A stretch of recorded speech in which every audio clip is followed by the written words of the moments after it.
긴급 안내 말씀드립니다. 2024년 말부터 은행의 현금 거래 감시 시스템이 대폭 강화됐지만 아직도 그런 내용을 모르는 어르신들과 시니어 세대들이 많다는 얘기를 듣고 조급한 맘에 영상을 올립니다. 여러분이 평소에 하시던 방식 그대로 은행을 이용하시다가는 예상치 못한 세무조사 대상이 될 수 있습니다. 선생님, 제 돈 제가 찾는데 무슨 문제가 있습니까? 이렇게 생각하시는 분들 정말 많으십니다. 저도 처음엔 이해가 안 됐습니다. 그런데 실제로 상담 현장에서 벌어지고 있는 일입니다. 지난달에도 저희 사무실을 찾아오신 분이 계십니다. 70살 김모 어르신이셨는데요. 평생 모아온 퇴직금 4,500만 원을 통장에서 현금으로 찾으셨다가 국세청으로부터 자금 출처 조회 통보를 받으셨습니다. 박사님, 저는 그냥 제 돈 찾은 건데요. 이게 무슨 일입니까? 떨리는 목소리로 하시는 말씀에 제 가슴이 무거워졌습니다. 여러분, 이건 결코 남의 일이 아닙니다. 지금 이 영상을 보고 계신 여러분, 여러분의 부모님, 형제, 자매 모두가 해당되는 이야기입니다. 특히 60대 이상 어르신들은 더욱 주의하셔야 합니다. 왜냐하면 디지털 시대에 익숙하지 않으신 분들일수록 새로운 규정을 모르고 계시기 때문입니다. 오늘 제가 이 영상을 준비한 이유가 바로 여기에 있습니다. 여러분이 평생 피땀 흘려 모은 소중한 재산, 단 한 푼도 억울하게 세금으로 내지 않도록 정확한 정보를 알려드리겠습니다. 이 영상 끝까지 보시면 어떻게 대응하셔야 하는지 명확하게 아실 수 있습니다. 저는 재무상담 전문가 이재석입니다. 30년간 노후자산관리 상담을 해오면서 최근 3개월 동안만 해도 이와 관련된 상담이 23건이 넘었습니다. 자, 그럼 지금부터 실제로 어떤 일들이 벌어지고 있는지 구체적으로 말씀드리겠습니다. 첫 번째 사례입니다. 인천에 사시는 68살 박모 어르신. 이분은 자영업을 하시다가 은퇴하셨습니다. 30년 동안 모아둔 돈 7단 500만 원을 통장에 넣어두셨는데 손자 결혼 자금으로 2,800만 원을 현금으로 찾으셨습니다. 그런데 2달 후에 무슨 일이 벌어졌는지 아십니까? 국세청에서 연락이 왔습니다. 해당 금액의 출처를 소명해 주시기 바랍니다. 이 어르신, 평생 성실하게 세금 내고 사셨던 분인데 갑자기 자금 출처 조사를 받으신 겁니다. 아니, 이게 제가 30년 동안 모은 돈인데요. 증명하기가 쉽지 않으셨습니다. 왜냐하면 그동안 현금 거래를 많이 하셨고 통장 기록이 명확하지 않았기 때문입니다. 결국 이분은 세무사와 상담하고 자료를 준비하는데 3개월이 걸렸습니다. 스트레스도 엄청나셨다고 합니다. 두 번째 사례. 더 주의 깊게 들어보세요. 부산에 사시는 72살 정모 어르신. 이분은 건강이 안 좋으셔서 병원비로 쓰시려고 매달 400만 원에서 500만 원씩 현금으로 찾으셨습니다. 6개월 동안 총 2,300만 원을 찾으신 거죠. 그런데 여러분, 이게 금융정보분석원이라고 하는 FIU라는 곳에 자동으로 보고가 됐습니다. 여러분, 이거 아셨습니까? 일정 금액 이상 현금 거래하면 자동으로 국가기관에 보고되는 시스템이 가동되고 있다는 사실을요. 이 어르신은 아무것도 모르셨습니다. 그저 병원비 쓰시려고 본인 돈 찾으신 건데 의심거래 패턴으로 분류됐습니다. 다행히 병원 진료 기록과 영수증을 잘 보관하고 계셔서 소명이 됐지만 그 과정에서 받으신 스트레스는 이루 말할 수 없으셨습니다. 세 번째 사례. 이건 정말 마음이 아픕니다. 제주도에 사시는 70살 이모 어르신. 돌아가신 배우자분의 보험금 9탄 800만 원을 받으셨습니다. 슬픔도 채 가시기 전에 그 돈을 어떻게 관리해야 할지 막막하셨죠. 주변에서 현금으로 찾아서 보관하세요 라는 말을 듣고 4,500만 원을 현금으로 찾으셨습니다. 한 달 후 금융정보분석원에서 연락이 왔습니다. 거액의 현금 인출 사유를 확인하고자 합니다. 보험금은 비과세인데 왜 현금으로 찾았느냐는 겁니다. 이 어르신, 저희 사무실에 오셔서 눈물을 흘리시며 말씀하셨습니다. 박사님, 남편이 잃고 힘든데 이게 무슨 일입니까? 저는 잘못한 게 없는데요. 여러분, 이게 지금 대한민국에서 실제로 벌어지고 있는 일입니다. 여러분은 괜찮다고 생각하십니까? 아닙니다. 여러분도 언제든지 이런 상황에 처할 수 있습니다. 지금부터 제가 말씀드리는 내용 하나도 빠짐없이 메모하시고 꼭 기억하셔야 합니다. 잠깐만요. 이 영상이 도움이 되신다면 지금 바로 구독 버튼과 좋아요 버튼 꾹 눌러주세요. 특히 여러분의 부모님, 지인분들, 이런 정보가 필요하신 모든 분들께 이 영상을 공유해 주시기 바랍니다. 한 분이라도 더 불필요한 조사를 받지 않도록 말입니다. 자, 그럼 이제 본격적으로 들어가 보겠습니다. 왜 이런 일이 벌어지는 걸까요? 여러분, 정부가 무작정 국민을 괴롭히려는 건 아닙니다. 나름대로 이유가 있습니다. 하지만 그 과정에서 선량한 국민들, 특히 디지털에 익숙하지 않은 어르신들이 어려움을 겪고 계신 겁니다. 2024년 말부터 강화된 자금 세탁 방지법. 이게 핵심입니다. 쉽게 설명드리겠습니다. 예전에는 어땠습니까? 은행 가서 500만 원 찾아주세요 하면 신분증만 확인하고 바로 줬습니다. 아무 문제 없었죠? 그런데 지금은 완전히 다릅니다. 일정 금액 이상 현금을 입출금하면 은행이 자동으로 금융정보분석원 FIU에 보고합니다. 이게 시스템으로 연결되어 있어요. 얼마 이상이요, 박사님? 개인은 하루 1,000만 원 이상 현금 거래 시 무조건 보고됩니다. 이게 법으로 정해진 기준입니다. 고액 현금 거래 보고제도 CTR이라고 합니다. 그럼 900만 원씩 나눠 찾으면 되는 거 아니에요? 여기가 중요한 포인트입니다. 여러분, 나누어서 찾아도 패턴이 이상하면 역시 보고됩니다. 이걸 전문 용어로 의심거래 보고 STR이라고 하는데, 예를 들어 월요일에 900만 원, 화요일에 900만 원, 수요일에 900만 원 이렇게 연속으로 찾으시면 시스템이 알아챕니다. 이 사람 기준을 피하려고 의도적으로 나눠서 찾네? 이렇게 판단하는 겁니다. 이게 바로 쪼개기 거래, 구조화 거래라는 건데 자금 세탁 수법으로 분류될 수 있습니다. 더 중요한 건 이겁니다. 여러분이 현금으로 큰 돈을 찾으시면 금융정보분석원 FIU가 이 정보를 분석합니다. 그 중에서 의심스러운 거래는 국세청이나 검찰 같은 기관에 제공됩니다. 그럼 국세청에서 여러분의 소득 신고 내역, 재산 내역과 대조를 합니다. 만약 맞지 않으면 이 사람 숨긴 소득이 있는 거 아니야? 이렇게 의심할 수 있는 겁니다. 건강검진 생각하시면 쉽습니다. 건강검진 받으러 가서 피검사, 소변검사 다 하잖아요. 수치가 정상이면 아무 일 없는 겁니다. 그런데 수치가 이상하면 정밀검사 들어가죠. 은행 현금 거래도 똑같습니다. 여러분이 현금 거래를 하시면 자동으로 1차 모니터링에 들어갑니다. 패턴이 정상이면 문제 없습니다. 그런데 조금이라도 패턴이 의심스러우면 추가 조사 대상으로 분류될 수 있는 겁니다. 박사님, 그럼 우리가 잘못한 게 없어도 의심받는 거예요? 정확히 말씀드리면 의심 대상이 될 가능성이 있다는 겁니다. 물론 모든 현금 거래가 조사로 이어지는 건 절대 아닙니다. FIU에 보고된다고 해서 무조건 세무조사가 나오는 게 아닙니다. 하지만 문제는 이겁니다. 만약 조사 대상이 되면 증명 책임이 여러분한테 있다는 겁니다. 국세청이 이 돈 어디서 났어요? 물어보면 여러분이 증명해야 합니다. 이건 제가 10년 전에 모은 돈입니다. 이건 제가 20년 전에 받은 퇴직금입니다. 이걸 증명해야 하는 겁니다. 그런데 여러분, 10년 전 통장 내역 갖고 계십니까? 20년 전 급여 명세서 갖고 계십니까? 없으시죠? 당연히 없으십니다. 그럼 증명하기가 어려운 겁니다. 이게 가장 큰 문제입니다. 자, 그럼 지금부터가 정말 중요합니다. 여러분이 무심코 하시는 행동들 중에서 조사 대상이 될 위험이 있는 행동들을 정리해 드리겠습니다. 지금부터 제가 말씀드리는 항목 중에 하나라도 해당되시면 당장 오늘부터 방법을 바꾸셔야 합니다. 메모 준비하셨죠?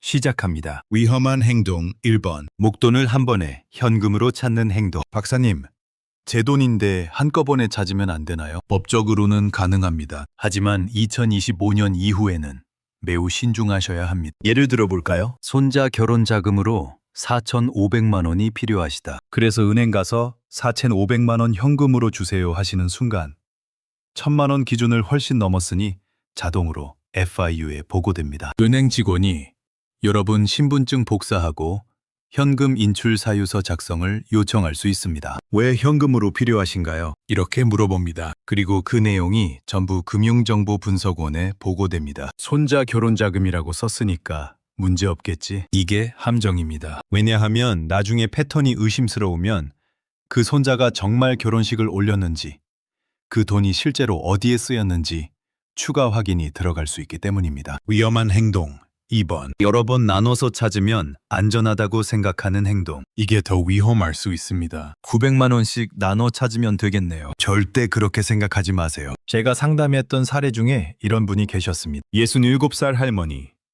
집 수리비로 2,800만 원이 필요하셨어요. 그래서 일주일 동안 매일 400만 원에서 500만 원씩 여러 번 나눠서 찾으셨습니다. 이렇게 하면 괜찮겠지?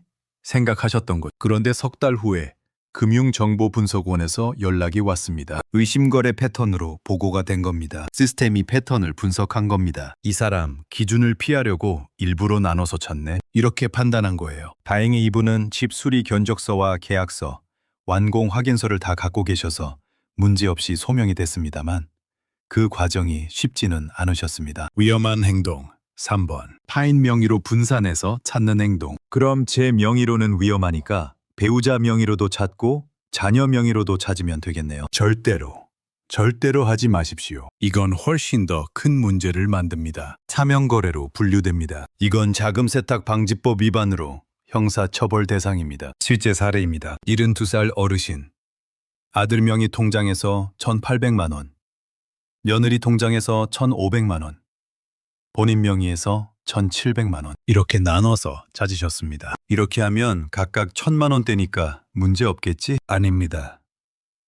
금융정보분석원 시스템이 가족관계까지 전부 추적합니다. 같은 날 유사한 패턴으로 가족 명의로 돈이 움직이면 즉시 의심거래로 분류됩니다. 이분은 결국 차명거래 혐의로 조사를 받으셨고 변호사 선임하고 소명하는데 6개월이 걸렸습니다. 위험한 행동 4번. 현금을 집에 보관하는 행동. 은행 못 믿겠어요? 제 집 금고에 보관할래요? 이것도 나중에 문제가 될 수 있습니다. 만약 나중에 그 현금으로 뭔가를 구매하신다면 예를 들어 차를 사신다, 집을 사신다, 큰 보험을 가입하신다. 국세청이 물을 수 있습니다. 이 돈 어디서 났습니까? 집에 보관하고 있던 현금입니다. 증명할 방법이 없습니다. 통장 기록도 없고 찾은 기록도 명확하지 않고. 그럼 이건 무슨 돈이냐는 겁니다. 위험한 행동 5번.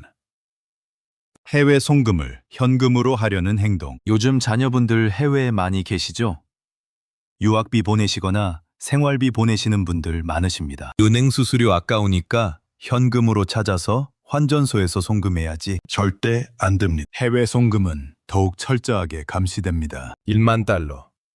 우리 돈으로 약 1,300만 원 이상 해외로 나가는 돈은 전부 외환당국에 보고됩니다. 현금으로 환전소에서 송금하시면 그 즉시 자금 세탁 의심 대상입니다. 위험한 행동 6번. 평소와 다른 패턴으로 급하게 찾는 행동. 이것도 조심하셔야 합니다. 평소에 거래하시던 은행이 아닌 낯선 은행, 낯선 지점에서 갑자기 큰 돈을 찾으시면 의심받을 수 있습니다. 왜요? 전국 어디서나 제 돈 찾을 수 있는 거 아니에요? 맞습니다. 찾을 수는 있습니다. 하지만 평소 거래 패턴과 다르면 시스템이 이상 거래로 분류할 수 있습니다. 서울에서 쭉 거래하시던 분이 갑자기 부산 지점에서 큰 돈을 찾으신다. 이 사람 무슨 일 있는 거 아니야? 보이스피싱 당하는 거 아니야? 이렇게 의심할 수 있는 겁니다. 위험한 행동 7번. 은행 직원 말만 믿는 행동. 이게 제일 답답합니다. 은행 직원들도 세무 전문가가 아닙니다. 직원이 괜찮다고 했는데요. 그 직원 책임 안 집니다. 나중에 세무조사 나오면 여러분이 알아서 해결하셔야 합니다. 실제로 은행 직원이 현금으로 찾아서 금고에 보관하세요 라고 조언했다가 나중에 문제가 된 사례가 있습니다만 은행은 책임지지 않습니다. 여러분, 이 7가지 행동 중에 한 가지라도 하신 적 있으십니까? 있으시다면 지금부터라도 절대 하지 마십시오. 그럼 도대체 어떻게 해야 하느냐? 지금부터 제가 안전한 방법을 알려드리겠습니다. 자, 그럼 이제부터가 핵심입니다. 어떻게 하면 불필요한 조사를 받지 않고 안전하게 돈을 관리할 수 있을까요? 제가 세무사, 금융 전문가들과 협의해서 만든 안전한 방법 5가지를 알려드리겠습니다. 안전한 방법 1번. 사전에 용도를 명확히 준비하십시오. 여러분, 은행 가시기 전에 반드시 준비하셔야 할 것들이 있습니다. 첫째, 현금이 필요한 정확한 이유를 문서로 준비하세요. 예를 들어 집 수리비가 필요하시다면 견적서를 준비하세요. 업체 이름, 연락처, 공사 내용이 적힌 정식 견적서 말입니다. 결혼자금이 필요하시다면 청첩장, 예식장, 계약서를 준비하세요. 병원비가 필요하시다면 진단서, 치료 확인서를 준비하세요. 박사님, 그게 꼭 필요한가요? 필요합니다. 나중에 혹시라도 조사가 나왔을 때 이게 여러분을 지켜주는 증거가 됩니다. 실제 사례입니다. 70살 어르신. 2,800만 원을 현금으로 찾으시면서 견적서를 함께 제출하셨습니다. 자금 출처 조회 통고는 왔지만 견적서와 실제 공사 완료 확인서를 제출하시니까 바로 종결됐습니다. 증거를 미리 준비하는 것. 이게 첫 번째 안전장치입니다. 안전한 방법 2번. 은행 창구에서 떳떳하게 설명하십시오. 숨기려고 하시면 안 됩니다. 오히려 더 의심받습니다. 은행 창구 직원이 현금 인출 사유가 어떻게 되십니까? 물어보면 명확하게 대답하세요. 집 수리비입니다. 여기 견적서 있습니다. 손자 결혼 자금입니다. 홈첩장 보여드릴까요? 경원비입니다. 진단서 여기 있습니다. 이렇게 떳떳하게 말씀하시고 증빙 서류를 보여주세요. 그리고 한 가지 더 중요한 팁을 드리겠습니다. 은행 직원과의 대화를 녹음하세요. 요즘 휴대폰으로 쉽게 녹음할 수 있죠. 은행 지점에서 2025년 월 1 직원님과 상담합니다. 집 수리 비용으로 2,800만 원 인출합니다. 이렇게 녹음해 두시면 나중에 분쟁이 생겼을 때 증거로 사용할 수 있습니다. 안전한 방법 3번. 가능하면 계좌이체를 이용하십시오. 여러분, 솔직히 말씀드리겠습니다. 2025년 이후에는 현금 거래를 최대한 피하시는 게 가장 안전합니다. 박사님, 그럼 집 수리하는 업체가 현금 달라고 하는데요. 그 업체는 세금 안 내려고 현금 달라는 겁니다. 여러분한테 위험을 떠넘기는 거예요. 단호하게 말씀하세요. 계좌이체로 드리겠습니다. 요즘 모든 업체가 계좌있습니다. 없다고 하면 그건 탈세 업체입니다. 거래하지 마세요. 계좌이체하면 여러 가지 장점이 있습니다. 첫째, 거래 내역이 명확하게 남습니다. 나중에 증명할 필요가 없어요. 둘째, 혹시 조사가 나와도 이건 정당한 지출입니다.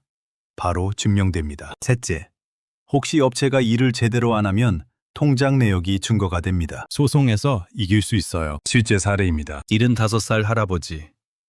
인테리어 업체가 현금 달라고 했지만 끝까지 계좌이체를 고집하셨습니다. 일 끝나고 보니 하자가 많았어요. 그런데 계좌이체 내역이 있으니까 소비자원에 신고해서 일부 환불 받으셨습니다. 현금으로 줬으면 증거가 없어서 돌려받지 못했을 겁니다. 안전한 방법 4번. 인출 금액을 자연스럽게 분산하십시오. 박사님, 아까 나눠 찾으면 위험하다고 하셨잖아요. 규칙적이고 의도적으로 나눠 찾으면 위험하다는 겁니다. 자연스럽게 필요할 때마다 나눠 찾으시면 괜찮습니다. 무슨 차이냐고요? 나쁜 예. 월요일 900만 원, 화요일 900만 원, 수요일 900만 원. 패턴이 너무 명확합니다. 의도적입니다. 좋은 예. 이번 주 500만 원, 다음 주 1,200만 원, 그 다음 달 1,300만 원. 필요할 때마다 찾는 자연스러운 패턴입니다. 그리고 매번 용도가 달라야 합니다. 첫 번째는 병원비, 두 번째는 생활비, 세 번째는 경조사비. 이렇게 각각 다른 이유로 찾으시면 자연스럽습니다. 하지만 제일 좋은 건 애초에 큰 돈을 한꺼번에 필요로 하는 상황을 만들지 않는 겁니다. 안전한 방법 5번. 모든 거래 내역을 사진으로 남기십시오. 이게 정말 중요합니다. 여러분의 휴대폰이 최고의 증거 보관 도구입니다. 현금을 찾으셨습니까? 은행 영수증 사진 찍으세요. 업체에 돈을 주셨습니까? 영수증 사진 찍으세요. 견적서, 계약서, 청첩장, 진단서, 모든 서류를 사진으로 찍어서 보관하세요. 박사님, 사진만 찍으면 되나요? 원본은 버려도 되나요? 안 됩니다. 원본은 최소 5년 이상 보관하세요. 사진은 백업용입니다. 그리고 한 가지 더. 날짜를 메모하세요. 2025년 3월 15일. 집수리 견적서 받음. 2025년 3월 20일. 은행에서 2,800만 원 인출. 집수리 비용 2028년 3월 22일. 인테리어 업체의 계좌이체. 이렇게 시간 순서대로 정리해 두시면 나중에 설명할 때 너무 편합니다. 제가 상담했던 어르신 한 분은 공책에 이렇게 정리하셨어요. 자금 출처 조회가 나왔을 때 그 공책 보여드렸더니 조사관이 이렇게 꼼꼼하신 분은 처음 봅니다 하면서 바로 조사 종결해 줬다고 합니다. 여러분 기억하세요. 현금 거래는 최대한 피하고 불가피하게 현금이 필요하시면 반드시 증거를 남기세요. 그게 여러분을 지키는 유일한 방법입니다. 자, 지금까지 일반적인 현금 인출에 대해 말씀드렸습니다. 그런데 여러분, 인생을 살다 보면 특별한 상황들이 있지 않습니까? 상속을 받으신다든지, 보험금을 받으신다든지, 집을 파신다든지 이럴 때는 더욱더 조심하셔야 합니다. 지금부터 특수 상황별로 어떻게 대처하셔야 하는지 정확하게 알려드리겠습니다. 특수 상황 1번 상속받은 돈을 현금으로 찾을 때 부모님이 돌아가시고 상속을 받으셨습니까? 마음이 아프신 상황에 복잡한 문제까지 생기시면 안 되겠죠. 상속받은 돈 절대로 바로 현금으로 찾지 마십시오. 왜냐하면 상속세 신고가 끝나기 전에 현금으로 찾으시면 자칫 이 사람 상속세 피하려고 돈 빼돌리는 거 아니야? 의심받을 수 있기 때문입니다. 실제 사례입니다. 69살 최모 씨. 어머니 돌아가시고 유산 1억 8천만 원을 받으셨습니다. 장례 비용이 급하셔서 4,200만 원을 현금으로 찾으셨어요. 6개월 후 상속세 신고할 때 그 4,200만 원 때문에 자금 이동 경미 소명을 요구받으셨습니다. 이 돈 어디 썼습니까? 증명하십시오. 장례 비용으로 썼다고 하셨지만 영수증을 제대로 챙겨두지 않으셔서 증명이 어려웠습니다. 결국 세무사와 상담하고 자료를 준비하는데 3개월이 걸렸습니다. 그럼 어떻게 해야 할까요? 상속받으신 돈은 최소 6개월, 상속세 신고가 완전히 끝날 때까지는 통장에 그대로 두세요. 급하게 돈이 필요하시면 상속재산이 아닌 본인의 다른 통장에서 쓰세요. 아니면 일단 빌려 쓰시고 상속세 신고 끝난 후에 갚으세요. 조금 불편하시더라도 참으시는 게 나중에 큰 문제를 막는 길입니다. 특수 상황 2번 보험금을 현금으로 받을 때 암 진단 받으셔서 보험금 받으셨습니까?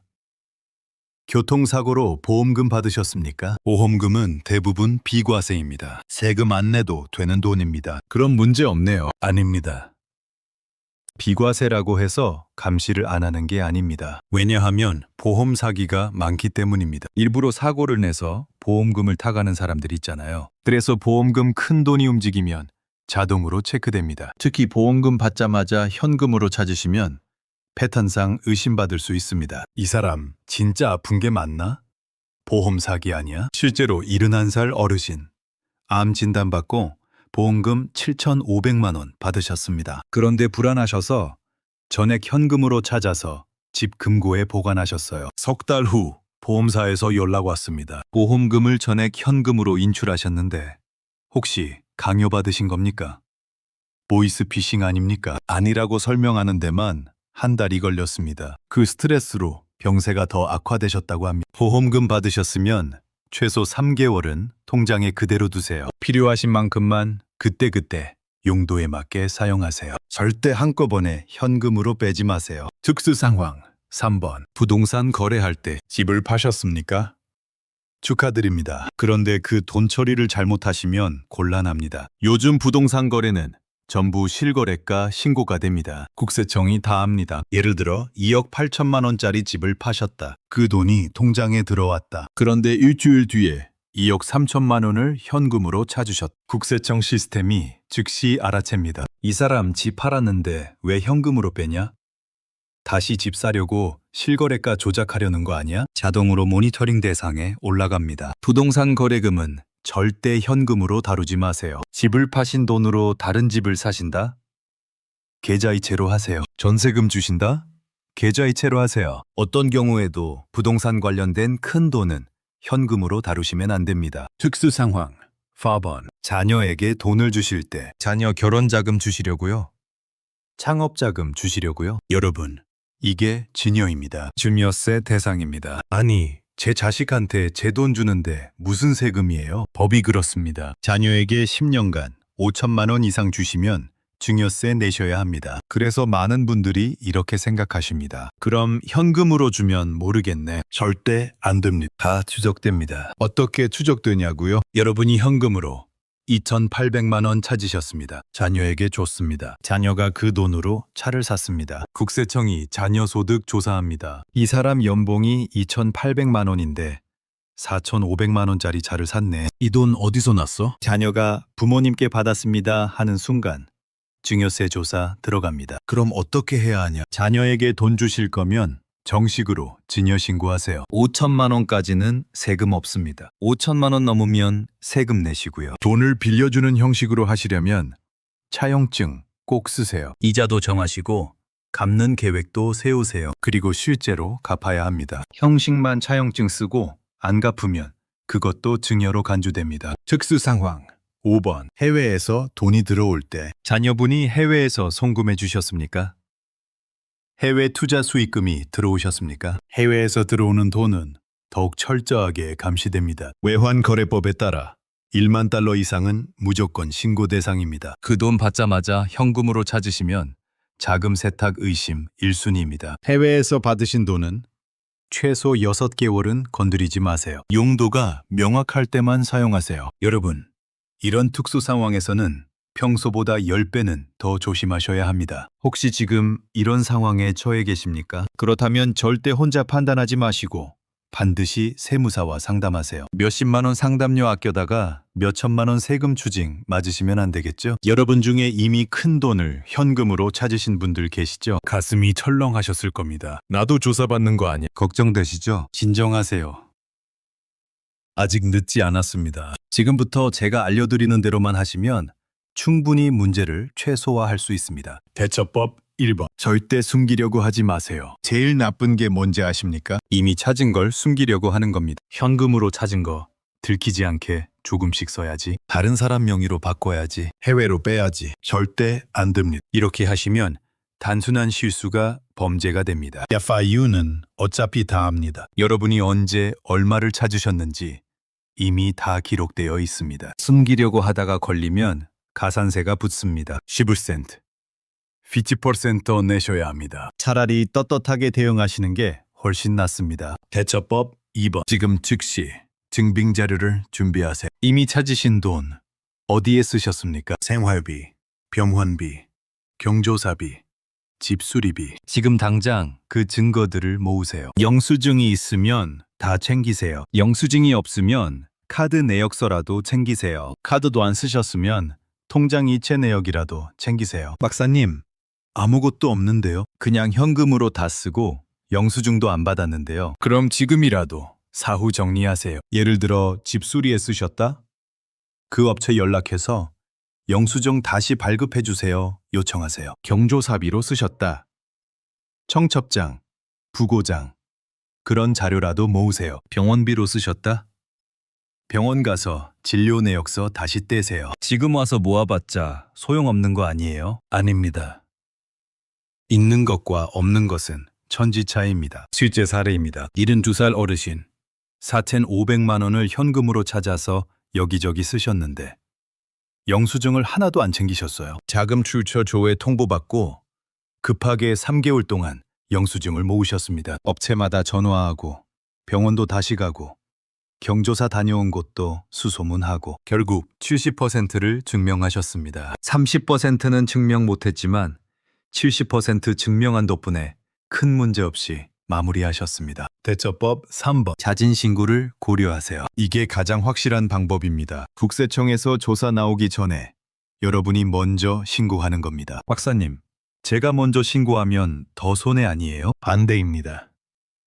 자진 신고하면 가산세가 대폭 줄어듭니다. 국세청이 먼저 찾아오면 가산세 40%, 여러분이 먼저 신고하면 가산세 10%, 4배 차이입니다. 예를 들어 추징세금이 1천만 원 나왔다고 칩시다. 국세청이 먼저 왔을 때 1천만 원 더하기 가산세 400만 원은 1,400만 원. 자진 신고했을 때 1천만 원 더하기 가산세 100만 원은 1,100만 원, 300만 원 차이입니다. 더 중요한 건 자진 신고하면 여러분이 의도적으로 잘못한 게 아니라는 걸 보여주는 겁니다. 저는 몰랐습니다.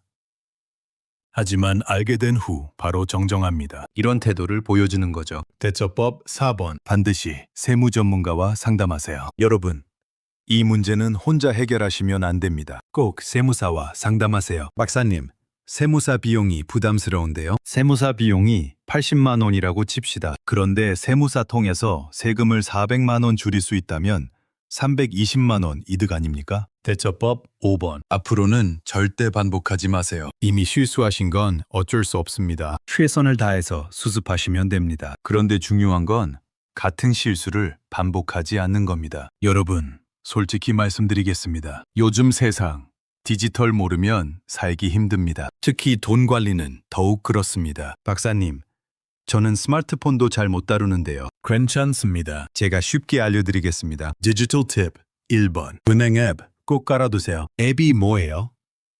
휴대폰에 설치하는 프로그램입니다. 은행마다 다 있습니다. 국민은행 쓰시면 KB스타뱅킹, 신한은행 쓰시면 신한서. 그거 깔아서 뭐해요? 집에서 통장 잔액 확인하고 이체하고 거래 내역 볼 수 있습니다. 은행 갈 필요가 없어요. 자녀분들한테 부탁하세요. 나 대신 은행 앱 좀 깔아줘. 그러면 금방 해줍니다. 처음엔 어려우셔도 한두 번 쓰시면 익숙해집니다. 그리고 중요한 건 은행 앱으로 거래하면 전부 기록이 남습니다. 나중에 증명할 때 이게 큰 도움이 됩니다. 디지털 팁 2번. 계좌이체하는 법 배우세요. 저는 무조건 창구 가야 해요. 이제는 바꾸셔야 합니다. 계좌이체는 생각보다 간단합니다. 은행 앱 열고 이체 버튼 누르고 받는 사람 계좌번호 입력하고 금액 입력하고 비밀번호 누르면 끝입니다. 처음에는 자녀분이나 손자, 손녀분한테 옆에서 지켜보고 있으라고 하세요. 같이 한두 번 해보면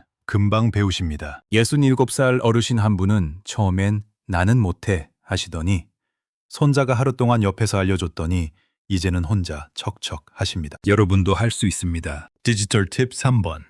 사진 찍어서 보관하는 습관 들이세요. 휴대폰 카메라. 이게 최고의 증거 보관 도구입니다. 영수증 받으셨습니까? 사진 찍으세요. 계약서 쓰셨습니까? 사진 찍으세요. 은행에서 받은 서류? 사진 찍으세요. 사진 찍으면 어디 저장돼요? 휴대폰 갤러리에 자동으로 저장됩니다. 나중에 갤러리 열면 다 볼 수 있어요. 그리고 중요한 사진들은 자녀분한테 카카오톡으로 보내두세요. 그럼 혹시 휴대폰 잃어버려도 안전합니다. 디지털 팁 4번. 보이스 피싱. 절대 조심하세요. 요즘 이게 정말 큰 문제입니다. 전화로 국세청입니다. 금융감독원입니다. 하면서 계좌번호 알려달라고 합니다. 절대 속지 마세요. 진짜 국세청, 진짜 금융감독원은 전화로 계좌번호 안 물어봅니다. 무조건 서류로 옵니다. 전화 받으셨을 때 조금이라도 이상하면 끊으시고 자녀분한테 전화하세요. 아들, 방금 국세청에서 전화 왔다는데 이게 맞니? 자녀분이 확인해 드릴 겁니다. 여러분, 디지털 시대라고 너무 겁먹지 마세요. 천천히 하나씩 배워가시면 됩니다. 그리고 모르는 건 부끄러운 게 아닙니다. 당당하게 물어보세요. 은행 직원한테도 물어보시고 자녀분한테도 물어보시고 주변 친구분들한테도 물어보세요. 우리 모두 함께 배워가는 겁니다. 여러분, 지금까지 무섭고 걱정되는 이야기만 했죠? 이제는 희망적인 이야기를 들려드리겠습니다. 제가 상담했던 분들 중에 이 문제를 슬기롭게 해결하신 분들이 많습니다. 76살 한모 할머니. 이분은 남편분이 돌아가시고 보험금 1억 1천만 원을 받으셨습니다. 처음엔 너무 막막하셨대요. 그런데 이분이 정말 대단하신 게 포기하지 않으셨습니다. 70살 박모 할아버지. 이분은 퇴직금 7탄 500만 원을 현금으로 찾으셨다가 자금 출처 조회 통보를 받으셨습니다. 처음엔 패닉 상태였습니다. 그런데 자녀분이 세무사를 찾아가자고 설득하셨고 최종적으로 큰 문제 없이 마무리됐습니다. 73 정모 어르신. 이분은 아예 선제적으로 대응하셨습니다. 제 영상을 보시고 미리 준비하셨어요. 결과 아무 문제 없었습니다. 여러분 보셨죠? 이분들 다 여러분과 똑같은 60대, 70대 어르신들입니다. 여러분도 할 수 있습니다. 나이는 숫자일 뿐입니다. 배우는데 늦은 나이는 없습니다. 여러분, 긴 시간 동안 끝까지 봐주셔서 진심으로 감사드립니다. 오늘 제가 말씀드린 내용 한 번 더 정리하겠습니다. 첫째, 2024년 말부터 은행 현금 거래 감시 시스템이 강화됐습니다. 둘째, 하루 2천만 원 이상 현금 거래하시면 자동으로 FIU에 보고됩니다. 셋째, 나눠서 찾아도 다른 사람 명의로 찾아도 패턴이 의심스러우면 추가 보고될 수 있습니다. 넷째, 가능하면 계좌이체를 이용하시고 모든 증빙을 남기세요. 다섯째, 이미 잘못하셨어도 지금부터라도 제대로 대응하시면 됩니다. 여러분, 이건 두려워할 일이 아닙니다. 제대로 알고 대비하면 충분히 막을 수 있는 일입니다. 중요한 건 모든 현금 거래가 조사로 이어지는 게 아니라는 겁니다. 정당한 용도이고 증거를 잘 남기시면 문제 없습니다. 오늘 이 영상이 여러분의 소중한 재산을 지키는 데 조금이라도 도움이 되셨다면 저는 그것만으로도 충분히 보람됩니다. 그리고 부탁드립니다. 이 영상 여러분의 주변 분들께 꼭 공유해 주세요. 여러분의 배우자, 형제자매, 친구분들, 이웃 어르신들, 이런 정보가 필요하신 모든 분들께 전해주세요. 한 분이라도 더 불필요한 걱정을 하지 않도록 말입니다. 그리고 지금 바로 구독 버튼 꾹 눌러주시고 좋아요도 눌러주세요. 알림 설정까지 해두시면 제가 앞으로 올리는 중요한 정보들을 가장 먼저 받아보실 수 있습니다. 궁금하신 점 있으시면 댓글로 남겨주세요. 여러분, 세상이 빠르게 변하고 있습니다. 디지털 시대, 어렵고 복잡합니다. 때로는 억울한 일도 생깁니다. 하지만 포기하지 마세요. 우리는 평생을 성실하게 살아오셨습니다. 당당하십시오. 배우고, 대응하고, 우리의 권리를 지켜나가십시오. 제가 여러분 곁에서 함께하겠습니다. 오늘도 건강하시고 행복하십시오. 다음 영상에서 또 뵙겠습니다.